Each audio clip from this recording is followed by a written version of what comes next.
झारखंड की राजनीति से आ रही है। झारखंड की राजनीति में कांग्रेस नेता बंधु तिर्की ने एक बयान दिया है और ये बयान अब चर्चा का केंद्र बन गया है। उन्होंने दावा किया है कि बीजेपी का एक पूर्व मुख्यमंत्री उनकी पार्टी और उनके संपर्क में है।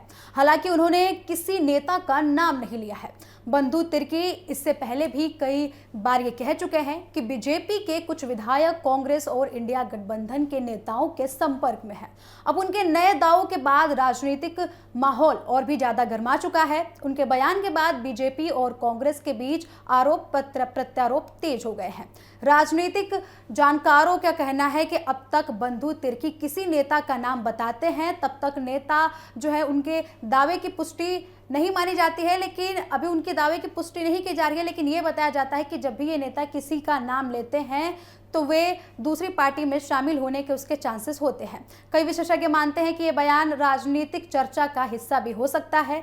बीजेपी ने बंधु तिर्की के दावे को पूरी तरीके से गलत बताया है। पार्टी नेताओं का कहना है कि बीजेपी के सभी विधायक और नेता एकजुट हैं और कांग्रेस बेवजह भ्रम फैलाने की कोशिश कर रही है।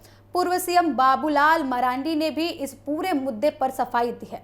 उन्होंने कहा है कि विधायकों को होटल में ठहराना चुनाव से पहले की सामान्य प्रक्रिया है। इसका किसी भी तरीके का दल बदल या फिर राजनीतिक संकट से कोई संबंध नहीं है।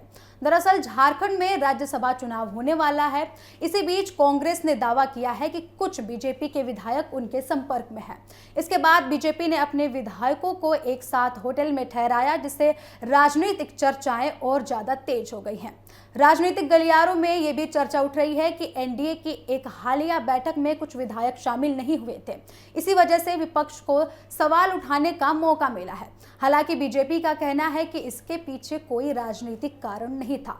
फिलहाल बंधु तिर्की के दावों को लेकर कोई ठोस जानकारी सामने नहीं आ रही है, लेकिन उनके बयान ने राज्यसभा चुनाव से पहले झारखंड की राजनीति में हलचल जरूर बढ़ा दी है।